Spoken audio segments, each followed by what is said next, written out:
All right. So, hi, everybody. I'm Jessalyn Dean. I'm the Vice President of Tax Information Reporting at Ledgible. We'll talk a bit later about what Ledgible does and who we are. This session is Where's My Client's 1099? Don't hold your breath. What we're going to talk about is the past, present, and future of Form 1099 reporting. Here's one of my cats. For taxpayers that are buying, selling, holding, and earning in digital assets. First, with a bit about me. So again, as I mentioned, I'm Jessalyn Dean. I'm a CPA out of the state of Colorado. Um, Also, as I mentioned, I'm the Vice President of Tax Information Reporting for Ledgible. I've been in the field of tax specifically for 17 years. I'm former PwC. I was with Oppenheimer Mutual Funds years ago. And more recently, I was heading tax information reporting, 1099 reporting for one of the top 10 crypto exchanges, helping them implement 1099 reporting. I'm a very niche expert in tax transparency topics. So that includes Forms W-8, W-9, 1099, 1042-S, but it also includes global equivalents of those, especially in EU member states. I call myself a serial migrant. I'm living in my 6th country now. The light is low right now because I'm somewhere in Europe. I'm a cat mother of 2. You've already seen one of them pop in here. And I'm also a yellow belt in Krav Maga. I love hiking. I didn't go ahead and put a picture of that up here, but that's where my happy place is. So our learning objectives today. I've tried to make this an accessible presentation using as little jargon as possible. And where I'm using jargon, I'm trying to speak to a CPA that might not understand it, but at least help them organize their world a little bit better as they learn through all the wonderful sessions this week at the conference.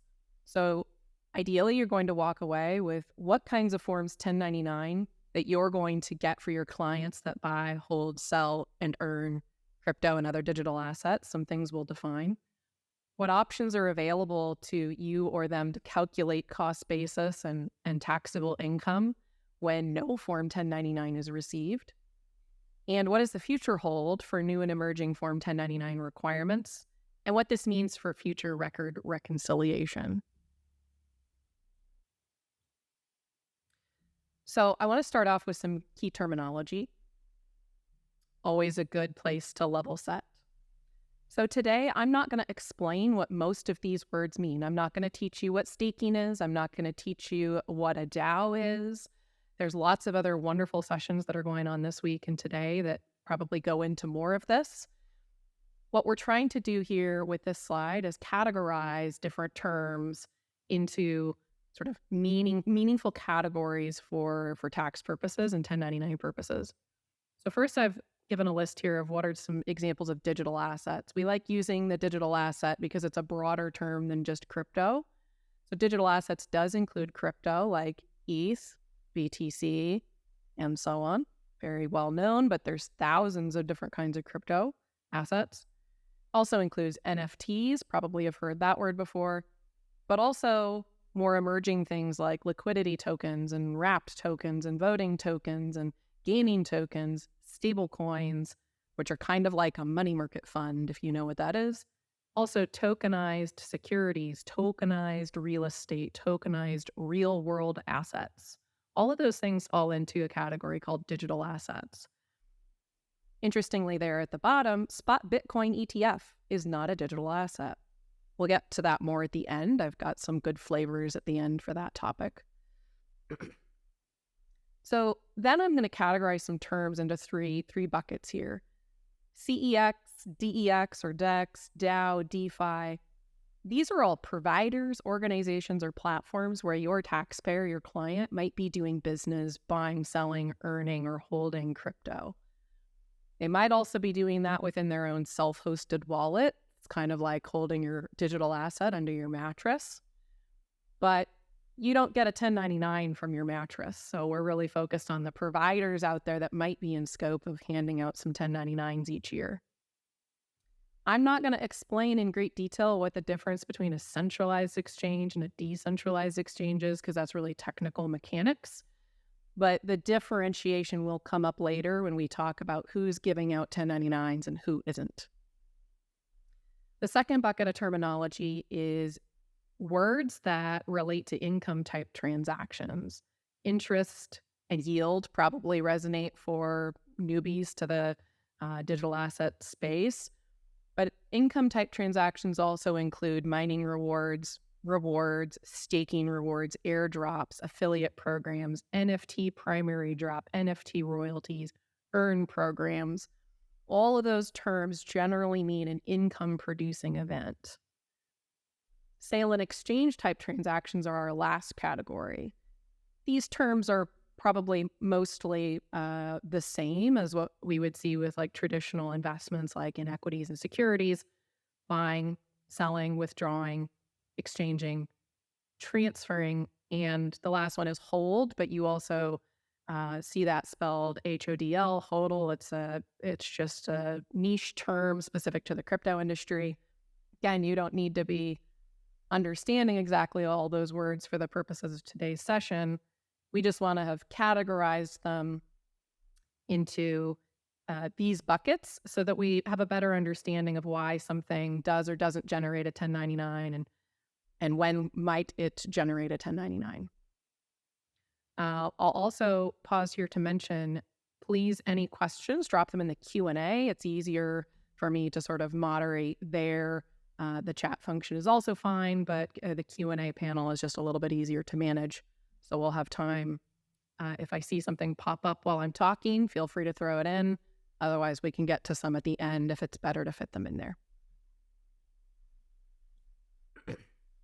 Okay, before we talk about what kind of 1099s your clients, your taxpayers might be receiving this year for 2023, we're going to go back in time first, because the history of 1099 reporting really helps frame why we do and don't get certain 1099s and kind of what's coming in the future.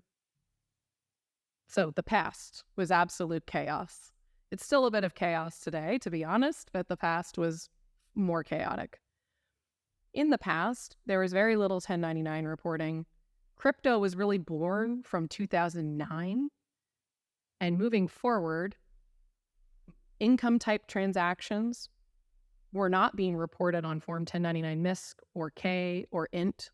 So income, interest, gross payments.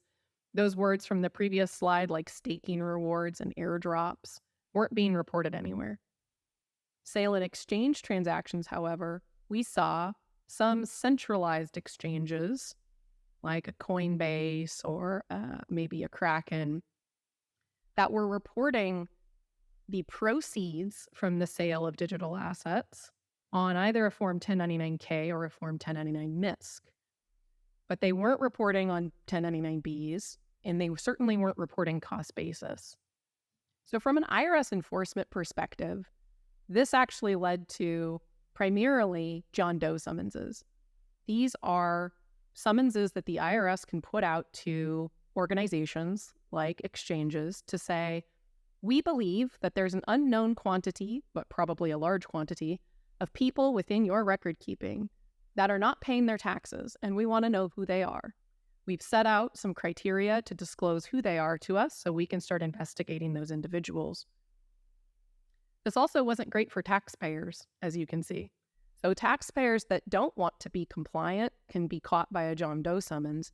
But for taxpayers that actually want to be compliant, which is hopefully your clients, they really weren't getting a lot of 1099 information. Here's my other cat coming in. Off of these 1099s because they just weren't getting them. Our first poll has just popped up, so I'll let people pause and answer that while I take a quick drink here.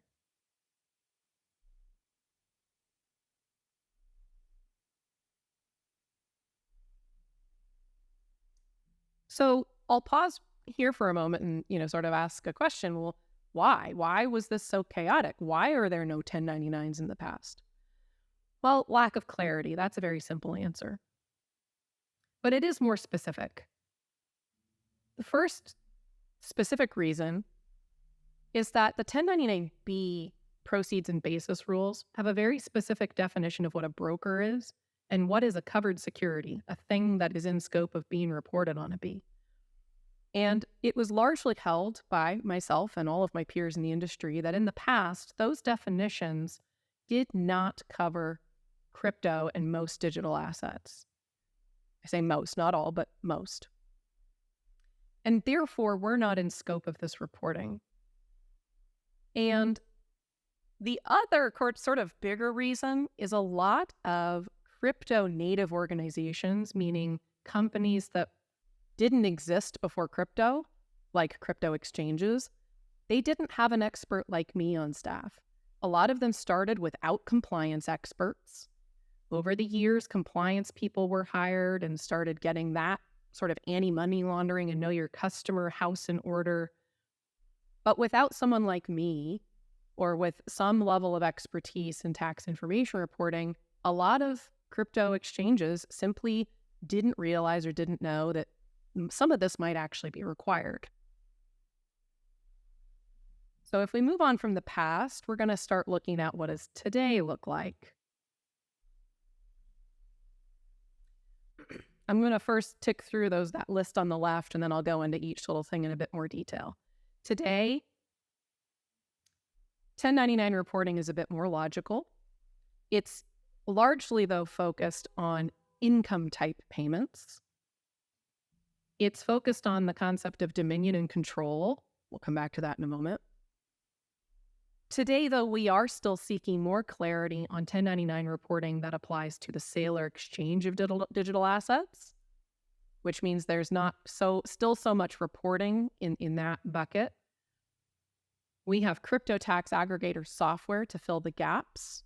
Ledgible is an example of one of those types of software. And we still don't have 1099s coming from DAOs, DEXs, and DeFi. So what I hope you take from that last bucket is that the 1099 reporting that's happening today is largely coming from centralized exchanges, centralized type of providers, Binance, Coinbase, Gemini, Kraken, so on. Okay, let's go into these in a little more detail. So income type transactions, we are seeing centralized exchanges, centralized providers are issuing Form 1099 MISC for income type payments like staking, rewards, and airdrops. We'll go into these in a bit more on the next slide. 1099Ks for gross payments. There can be 1099Ks that come out of some centralized exchanges where an artist mints an NFT and gets a primary income from the original sale of that NFT. We also see Form 1099 INT coming out for interest payments on loans of crypto. But in the bucket of sale and exchange transactions, a bit of the chaos has gone. We're not getting the Ks and the MISCs and MISC forms anymore, because that led to a lot of confusion both by the taxpayer and the IRS.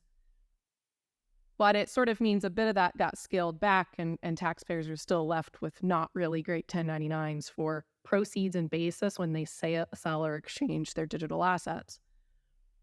I've got an asterisk here next to the Form 1099B for proceeds, because there are a number of traditional institutions, we call them TradFis, that are issuing 1099Bs today, like Robinhood, where they already offer other traditional securities and equities. It's because they've already got the infrastructure to do 1099Bs. They can report proceeds. That's a fairly straightforward number to generate. But they are not producing cost basis, because the rules around reporting cost basis are part of a proposed regulation package that has not been finalized. I think a lot of us can understand that there's an incredible amount of effort that goes into not just generating 1099s, but establishing an end-to-end process within your business, an operating model that's user-friendly to your customers. So a lot of these exchanges are not focusing on trying to set up a cost basis calculation engine under these old 1099B rules where it wasn't really required. And instead, they're focusing their resources on the future, which we'll get to in a moment, of what do they really need to be doing very soon, very shortly. And so they can do that really well. The last thing that we still have today is John Doe summonses. I think I mentioned earlier, but I'll repeat in case I didn't. Kraken has received one of these. Coinbase has received one. Circle has received one. These are typically only used by the IRS when they're not getting 1099s. When the IRS is getting 1099s from organizations, what they use that for is data matching. They look at taxpayers' returns and say, did Jessalyn pick up the income or the sales that she made at Coinbase in her personal tax return? If we don't see that information, but we got a 1099 saying she has some income, then we can start sending automated notices or start an audit. Without 1099s, then you use a John Doe summons to really go and demand that information from the exchanges. So I'm going to go back to now this moment of dominion and control. It's the third bullet here on today's landscape of 1099s. When I got into crypto and digital assets, I did not expect I would spend so much of my time on Reddit and Discord and Twitter, but I do. And this is where you learn a lot about what taxpayers need, what are they facing, what are their complaints. And you will find from January that there are a lot of upset taxpayers hanging out on Reddit. Crypto tax, I think, is the subreddit, complaining that they got a 1099 from Coinbase that's bigger than they thought. So maybe they earned $100 USD worth of ETH staking rewards in 2023, but their 1099 says they earned 1,000. And they're going, what the heck is going on? Oh, I figured it out. Coinbase added up multiple years worth of staking rewards that I earned from my Coinbase account, and they've put it on the 2023 1099. This can't be correct. I need to get this fixed. Many taxpayers are saying, hey, I already filed my 2020, 2021, 22 taxes and paid tax on these rewards. This isn't right. Unfortunately, the taxpayers are most likely the ones that are incorrect in this case. And this is because of dominion and control. Dominion and control means that for a taxable event to occur on the earning of a staking reward, the taxpayer needs to have dominion and control over the actual reward that they got. Now, before it's like April or May 2023, you could stake your ETH. Again, we're not going into the mechanics of what staking is, but you could stake your ETH and earn a reward. It's a new token that you get. And kind of like rent, you rented out your token to someone and you got something in return. So rental income. It's not exactly rent. Don't run with that example. This is just beginner speak. But before 2023, taxpayers did not have dominion and control over that reward. And it was because of how the Ethereum blockchain worked at the time. All those rewards were locked away, and the taxpayer and Coinbase had no control over releasing it and allowing the taxpayer to take possession and actually willfully dispose of it or exchange it. So in 2023, the Ethereum blockchain unlocked and taxpayers had dominion and control over their rewards. So on Coinbase, on Kraken, or other platforms where you could stake Ethereum, ETH, you would get in January 2024 for 2023, a 1099 that actually accumulates multiple years of rewards if your taxpayer, your client, was staking for multiple years. Now, again, this is continuing education. This is not tax advice here, but I can tell you that the exchanges are not going to amend those 1099s because what they did is actually the correct presentation of the information. And instead, if you have a taxpayer that reported ETH rewards on prior year returns and already paid taxes, then they need to consider amending their tax return unless a different position is appropriate for their circumstances, which should be unusual. So I'll mention here before I move on to the future what's coming, and we'll also get to some interesting spot Bitcoin ETF stuff later. The crypto tax aggregator software to fill the gaps. What is that? What is it for? And I'm also going to talk in a later slide. Is it relevant in the future? Do we still need that software? There's this thing that is very unique about crypto and digital assets, which is self-hosting, my own wallet, kind of keeping my crypto or digital assets under my mattress in a way. This concept actually does exist in traditional finance or TradFi. I can go buy shares of Apple on my Schwab account, and then I can remove the broker. I can actually take those shares down into what's called direct registration, and they're not held by a broker anywhere anymore. But most average people don't do this because they actually really like a broker having custody and safekeeping of their securities. Most people don't want that responsibility.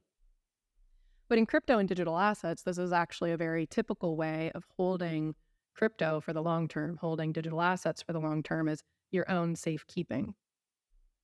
As a result, this makes record keeping also self-hosted. When we hold our shares of Apple at a broker with a custodian, they are responsible, in a way, for most of our tax record keeping. Not all of it, but most of it. In the case of digital assets, when we self-host our digital assets, we become the primary record keeper. And that's where crypto tax aggregation software steps in, is not just to help a taxpayer and their CPA to aggregate all of their self-hosted wallets, but also to bring in all of the wallets or holdings that the taxpayer might have at a variety of exchanges. Our second poll question is up, just to mention. This means that I could have crypto at Coinbase, Kraken, Gemini, in a DeFi pool somewhere, on a DEX, in a DAO, those words I threw out earlier, these different providers. And I could have my crypto in a self-hosted wallet. And to be able to understand my full picture, how much my total gains and losses are, most taxpayers will use a crypto tax aggregator software to do that. Now, Ledgible is one example. There's a lot of other ones on the market. Ledgible is an example of one where a taxpayer can create an account, but also a CPA can create an account. So if you're a CPA, you can see all of your clients within your Ledgible account, and your client can give you permission. The other thing that Ledgible does and that we're working on and is part of my role is actually generating 1099s for the crypto exchanges, the brokers that are going to need to be doing this, which we'll get into on the next slide, which is like what's coming in the future. So what I did with this diagram, I got a bit darker in here because the slide is blue. I am showing here, I took some of the jargon, the key terms from the earlier slide and categorized them under what kind of 1099s are those things ending up on today. You can see in the Form 1099 MISC column on the left that your clients that are staking on centralized exchanges like Coinbase, Kraken, etc., are going to get 1099 MISC forms when they earn staking rewards if they're staking. And specifically when they gain dominion and control over those assets, like with the ETH lockup example I already gave. They'll also get 1099 MISC when they get what's called earn or yield. These are kind of all just similar terms to staking rewards. It's income, airdrops, affiliate program rewards, etc. In the second column, if your client or your taxpayer is actually loaning crypto in like a proper loan with a loan agreement, they're probably getting a 1099 INT for interest repayments on digital asset loans. I would say this is not that typical. If your taxpayer has $1,000 of crypto, they're not usually making loans to people. They're not loaning their money to Coinbase. Usually these are very large, sort of almost institutional transactions, so less typical, but it's out there. Form 1099-K, your client might be getting one of these in two examples, again, typically from centralized providers. If your client is creating NFTs and minting or launching them on an NFT platform like Gemini's Nifty Gateway, then they might get a 1099-K from Nifty Gateway telling them the proceeds that they earned in the original sort of sale of their NFT. That's business income to them. The second way that your client might get a 1099-K for crypto-related transactions is if they set up a web shop online and they allow people to pay in crypto. So let's say today I set up a web shop to sell shoes to Brandon, and Brandon goes online and I've given him the ability to hook up and pay me in PayPal or maybe BitPay or another payment provider, then when he makes his payment for the shoes and I ship him off the shoes, I'm a vendor, I'm a seller of shoes, and I might get a 1099K for the sort of the settlement, the payments that I earned that were in crypto. The fact that it's crypto is really no different than the fact that it's in USD, but I mentioned there might be a K involved here. I had a comment here in the chat. I got a 1099 int from BlockFi once. Got my money out in time, by the way. I did as well. I took out my money from BlockFi about 2 months before they locked up. So yes, BlockFi was actually issuing a number of 1099s in the past.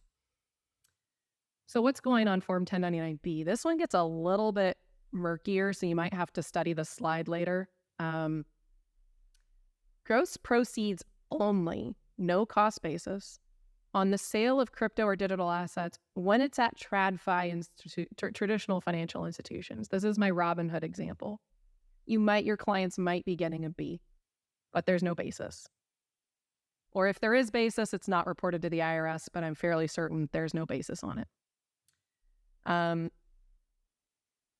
They will also, this one is interesting, get gross proceeds and cost basis on a B on sales of tokenized securities. This is important. I'll give you an example. Franklin Templeton is a well-known traditional financial institution, and they have tokenized a money market fund. And so the record keeping of that money market fund exists on the blockchain. And therefore, it's actually just a money market fund. And money and mutual funds and ETFs already generate 1099-Bs. Now, I don't love that as my example because money market funds are actually exempt from 1099-B reporting and cost basis. But the point I'm trying to make is that if there is a security that's already in scope of 1099-B reporting, like a S&P 500 index fund, and it gets tokenized, it's still in scope of 1099-B reporting. So you should be watching for that from your clients if they're getting involved in tokenized securities. Just think of those like traditional products.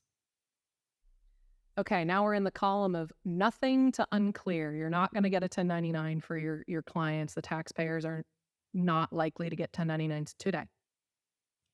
Mining rewards and hard forks. These are just events that don't really have there's not a company out there that's giving the mining rewards. There's not a company out there making a hard fork. That's why we talk about centralized exchanges. They are institutions. They are knowable companies that you do business with. You sign up to their terms of service. You create an account. You go through AML KYC. Mining rewards and hard forks don't come from anybody. And so there's nobody to issue a 1099. Additionally, income, sales, or cost basis from DEXs, DAOs, and DeFis. If you see that D in the beginning, there is no 1099s coming from those places. More on that in the next slide, the future. Sales or cost basis of crypto or digital assets from a CEX, that's a centralized exchange. You're unlikely to get any 1099-B for the proceeds or the basis from centralized exchanges. That's Coinbase, Kraken, Gemini, Binance, etc. Again, I mentioned that's because the old rules really did not bring them in scope, and they're very much focused right now on the emerging rules, which we'll get to in a moment.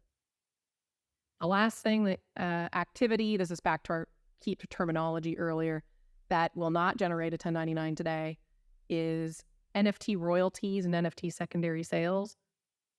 Again, I'm not going to go into great detail about what those are. A secondary sale is just after a primary sale. So if I mint an NFT on Nifty Gateway and I'm the artist and I get a big pool of money from the first time that thing is ever sold, those people that bought my art can go on and sell it again to other people. And those are called secondary sales. I, the artist, am not going to get a 1099K for those. And if those secondary sales actually generate revenue streams back to me, we call those royalties. Even though they might not be royalties under the tax code, it's just a term we use. Those are unlikely to be generating any 1099s today. All right. The future, what's coming? The future is the Form 1099 DA. This is a new form that was proposed in IRS proposed regulations published around August of 2023. We're now 5+ months later. In November 2023, I was one of 12 people that testified in front of the Internal Revenue Service about the impact of the proposed rules on taxpayers, institutions, the industry as a whole. So if anyone wants to go read my testimony transcript or my comment letter, you can reach out to me over email later, and I'll be happy to share that link. But in those proposed regulations, which have not been finalized yet, they are focused on what the IRS predicts will be 8 billion sales or exchange transactions that will generate a 1099 DA. That is a lot. This new DA stands for digital asset. We are still waiting for the publishing of final regulations. I expect a number of things have to change in those regulations because they were undercooked. But there's a lot of things that are definitely not going to change. Even though we have proposed regulations, it's only on a portion of things that matter to you and I and taxpayers.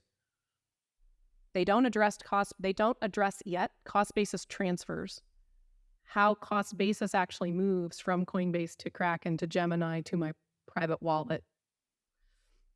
It also leaves a lot to be desired, seeking a lot of clarity for DAOs, DEXs, and DeFi, whether they're in scope of 1099 reporting, how they're in scope of 1099 reporting.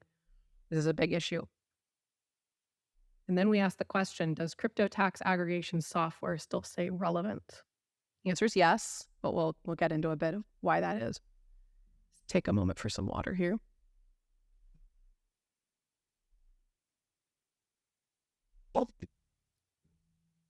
So in the future, that top category of income type transactions, largely nothing changes there.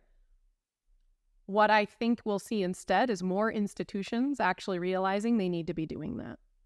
I would say today there's probably only 10 CEXs, centralized exchanges, that are doing a lot of that 1099 reporting. We mentioned BlockFi in the chat there. Kraken, Gemini, Coinbase, names that I keep repeating. Other institutions I sometimes don't mention because you might not be able to actually stake there. So I can't recall specifically, but like if at Robinhood they don't offer staking, then you would not expect a 1099 MISC for staking rewards from Robinhood because that's not an activity you can undertake there. Need to double check if that's something you can do at Robinhood. But we'll expect to see more than 10 organizations handing out these 1099s in the future as they realize they need to be doing this stuff. I mentioned earlier on my slide, my introduction about me, that what I do is very niche. There's less than 20 people that do what I do in the world. There's like the world of tax. Well, there's the world of accountants. Then there's the world of tax. Then there's the world of people that do 1099s and W9s and W8s. And then there's the ones that do crypto, and we're really, really small. So it is actually a really, really big challenge for these organizations to get the right resources to help them do this, to actually get these 1099s out the door, because it is a monumental effort. So what's coming more in the proposed regulations, these 8 billion 1099 DAs that the IRS expects, are primarily about sale and exchange transactions. They will cover proceeds and cost basis. We'll show this a bit more on the next slide because, a little asterisk here. What's interesting on this slide is that I've struck off John Doe summonses. Now, I don't expect those are going to end immediately, but the intention that I mentioned earlier is when the IRS is getting appropriate data from 1099s, they don't need to issue John Doe summonses. So where we will see John Doe summonses in the future are from organizations that are refusing to comply, that should be issuing 1099s, or simply don't know that they need to comply. And so we will still see enforcement action through John Doe summonses in that area, but the large part of that should stop happening because 1099s will serve their purpose. We'll mention this on the next page, I think, about crypto tax software. staying relevant. Let's move on to the next slide here. The highlights first of the timelines that are coming for this new DA, because you're not getting it this year.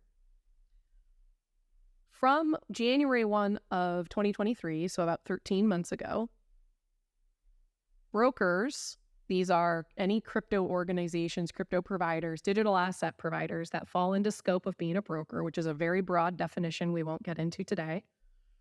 They needed to begin tracking cost basis on new acquisitions of digital assets within their four walls.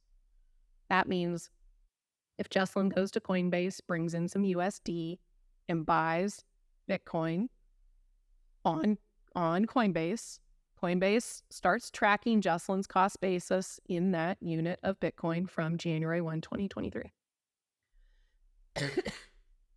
We'll go down to the bottom row there.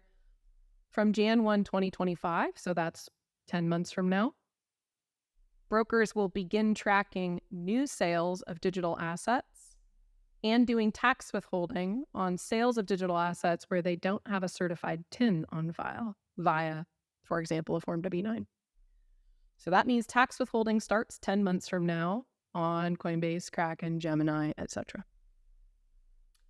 In January 2026, so we're popping back up to the top now, that's the first time that brokers are going to issue a 1099 DA for sales that happened in 2025, but only reporting gross proceeds.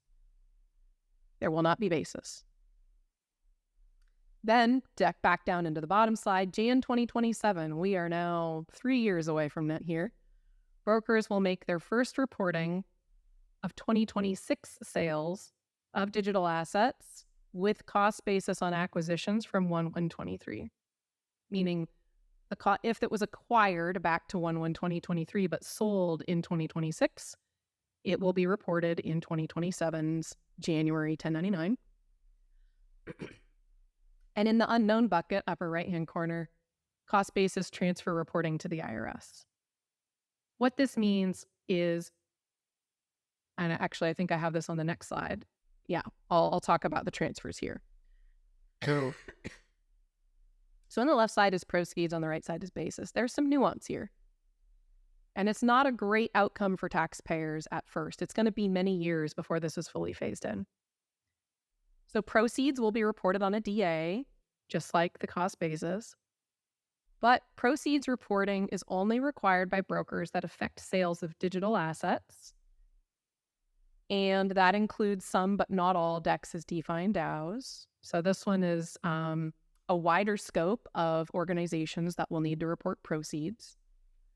But basis is quite interesting. This is, in the right-hand column, only required to be reported by brokers that also hold custody of the digital assets, which excludes DEXs, DeFi, and DAOs. The D, decentralized, is kind of another way of saying that those organizations are not holding custody of the asset, that the taxpayer has self-custodied in their wallet under their mattress. And therefore, they're not required to report basis, but they might be required to report proceeds. Additionally, and this sort of narrows the scope even more on basis, brokers are only required to report basis where the taxpayer bought, held, and sold the asset with the same broker. So this excludes sales where the digital asset was transferred in. Simple example, if I bought my Bitcoin on Coinbase, but then I moved it over to Kraken, and then I sold it on Kraken, Kraken will be responsible for reporting the proceeds on that sale, but not the basis, because it was not acquired, held, and sold all within the four walls of Kraken. What I'll say here, I have an unverified statistic that 80% of taxpayers, 80% of your clients, hold all of their crypto and digital assets on a single centralized exchange. Like it's all on Coinbase, it's all on Gemini, it's all on Robinhood. And they will be served just fine by the 1099s that they get from those brokers, because it'll be within the sort of four walls of the garden, as we call it. But the other 20% of taxpayers, again, unverified statistic, are going to have a lot of missing cost basis information or no 1099 at all if they're dabbling in DEXs, DeFi, and DAOs, or if they're moving assets between exchanges or moving assets to their own wallet. And that's where crypto tax aggregator software will still be relevant, because it is up to the taxpayer and their advisor, their CPA, to have sufficient support for cost basis when they report the sales and exchanges in their tax return and pay tax on gain or loss, etc. So here are some unique issues that arise with all this 1099 stuff. First one I call denial and inconsistency. I mentioned earlier that there's some 1099s that are going out these days. I've repeated a number of names: Coinbase, Gemini, Robinhood, etc. There's only like 10, 15, max 20 organizations that are actually doing this right now. There are others that are in denial that they need to be doing it. Part of this is the crypto ethos that people might refuse to want to comply. Organizations might want to refuse to comply with these rules. And in the long run, that's not going to be sustainable for them. But that's where we are today. It also has results in inconsistency when there's simply not agreement on the rules. Not everybody agrees on what is reportable, when is it reportable, and on what form is it reportable, because we simply lack very clear Internal Revenue Service guidance on these matters. And we being like experts like me, are trying to apply rules that we know that were not imagined, that were written before crypto and digital assets existed. So things can still change, leads to inconsistency. It's not perfect. Second unique issue is that the sale of tokenized funds and securities will move from 1099-B to Form 1099-DA reporting. Now, this I actually disagree with, and I wrote this in my comment letter to the Internal Revenue Service. I also said this in my testimony to the Internal Revenue Service. If you take a money market fund, a mutual fund, an ETF that's already existed today and generates a 1099-B, and then one day it just changes over to this new form called a DA, that is a lot of effort for the organization that has to issue the 1099, and it's also confusing for the taxpayer who might otherwise not be investing in sort of crypto assets like Bitcoin, but just happen to buy a tokenized version, which is just blockchain record keeping of a traditional product. So I hope that the IRS accepts my proposal to them, which was to keep reporting traditional securities on 1099-Bs where they belong. So this one is unique and uncertain right now. We'll see how that comes out in the final regulations. The second one, which I got very riled up about in my comment letter and my testimony to the IRS, is duplicate reporting. So with tokenized funds and securities, the Internal Revenue Service sort of generally understood these products and proposed changing them to a different kind of 1099, which I disagreed with, but at least it wouldn't lead to double reporting. Tokenized real estate, however, they did not. That was very well undercooked. It was undercooked in the proposed regulations and will actually result in double reporting. So if you have a client that tells you they've been buying tokenized real estate, when these regs go in, if the IRS doesn't fix this problem, they're going to get a 1099-DA when they sell their tokenized real estate. They're also going to get a Schedule K-1 because they're very likely invested in either an LLC or a partnership. I'm not going to go deep into what tokenized real estate is, but let me just say it this way. If you find a website that advertises tokenized real estate, they're going to say, hey, you get fractional ownership of a commercial building across the street. 100 people can buy in. Whether or not you write a partnership agreement, 100 people buying interest in a commercial property is a default partnership. And that thing will have a 1065 and a K1. And under the proposed regs, it will also get a 1099-DA. Just checking the Q&A here. Okay, I'll take that one at the end, I think. Next unique issue here is wash sale rules do not currently apply to the sales of crypto. But they do apply to tokenized securities. Because again, a tokenized security, we just had another poll pop up here, is still a traditional security. Now, money market funds aren't subject to wash sale rules, but if you bought a tokenized S&P 500 fund, mutual fund, or ETF, I think Wisdom Tree offers some, those are securities with CUSIPs, and they're subject to wash sale rules, wash sale disallowances of the actual ETF or mutual fund itself. Because you don't actually, your client, the taxpayer, isn't actually owning the underlying assets.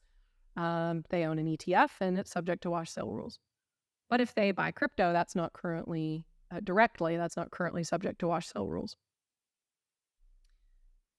Another unique one, and I'll have another slide about this next. Spot Bitcoin ETFs. These launched in January 2024, which means for 2023 taxes, you kind of don't need to think about this with a little asterisk. I'll come back to that. It's really a forward-looking thing. This is January 2025 issue. But if you're helping your customers, your taxpayers, your clients with estimated quarterly taxes, then what I'm about to say is very important. Spot Bitcoin ETFs are traditional financial products. They are not digital assets. It's just like any other ETF. It's got a CUSIP. It's legally formed as an ETF. And the ETF holds Bitcoin rather than your client, rather than the taxpayer. So it's an indirect investment in Bitcoin rather than a direct investment. And I reviewed, I think, 12 different prospectuses there was like 12 or 14 different ETFs that launched in January last month. All of them were grantor trusts. So to buy these ETFs, your taxpayer, the client, still needs to go to a broker. Not every broker offers these ETFs. But if they do, then if the taxpayer sells that ETF, they will get a Form 1099-B from the broker reporting the sale or exchange of the ETF itself. But here's the catch. You are CPAs that have joined this session, or your accountants that have joined this session, and you know that grantor trusts are disregarded entities, they're pass-throughs. But these grantor trusts do not issue Schedule K-1s, and they do not issue Forms 1099 for the sales activity inside of the fund that needs to pass through to the taxpayer. The taxpayer and their advisor, you all listening in here today, must actively pick this up on your own by downloading the tax package from the issuer's website. Now, the asterisk I put next to that at the beginning was, this is actually not a new concept. This is similar to existing commodity ETFs like gold. And actually, the Grayscale Bitcoin Trust, the GBTC, had this issue before. It was a grantor trust. It would pass through its underlying fund activity in a tax package, very nebulous, free-form document. But the reason that we have to highlight this now is that the launch of an ETF has opened up the accessibility of buying these to a very broad group of investors, which means funds are flowing into these ETFs at a very high rate, which means the likelihood that your taxpayer, your client, is buying a spot Bitcoin ETF if they've never bought Bitcoin before is much higher. So this is just far more top of mind, but it's not a new concept. It's not a new issue. In a moment, I'll exit the screen here and show you what that report looks like. And I will mention that wash sale disallowance rules do apply to the sales of spot Bitcoin ETFs, but they don't apply to the sale of Bitcoin itself.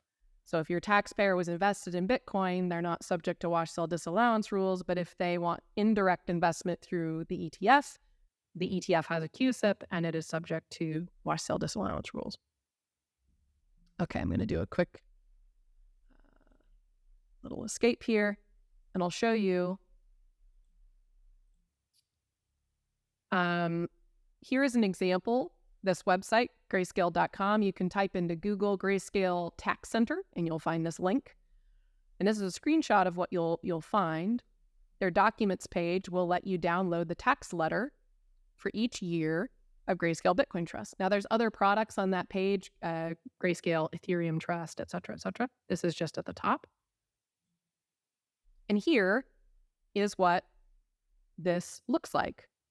It's a first page that explains that GBTC is a grantor trust and explains what that means to U.S. individual taxpayers, and explains that brokers are not going to report this activity on a 1099, and therefore taxpayers and their advisors must use this document, which is many, many, many, many pages, 17 long, to calculate the taxpayer's proportional share of the activity within the trust itself. So this will show all of the sales of Bitcoin that happened during the year to pay for fund expenses. And it provides some examples and some instructions on how to do that.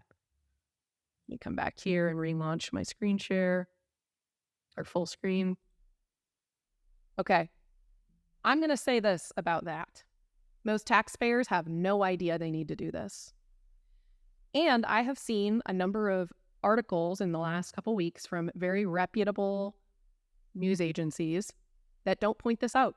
They're articles about the taxation of the spot Bitcoin ETF, and they say, hey, this is a really great product because hey, investor, you're going to get a 1099B at the end of the year. And that's good for you because you're not getting 1099s for the rest, when you hold Bitcoin directly. And they fail to mention that you still have to take this extra step to get the tax package to do your taxes correctly.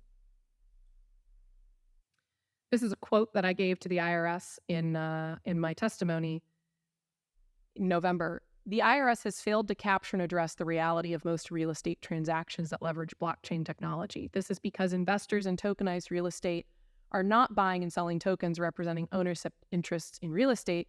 They are buying and selling tokens representing ownership interests in LLCs or partnerships. This was my call out to the IRS that I think they do not understand tokenized real estate, and they undercooked their proposed regulations on that tax reporting. And here, this is another interesting call out I made to the IRS. The proposed regulations requiring 1099 DA reporting instead of B reporting would cause tokenized money market funds to lose their exemption to reporting and cost basis tracking, and would therefore create a real disincentivization to the mutual fund industry to tokenize their mutual funds. It would also mean that if your clients, taxpayers, buy tokenized money market funds, today they don't get a 1099B, and that saves them a lot of headache because it's a $1 to $1. There's nothing really to report. Saves them the headache of reporting transactions in their tax return.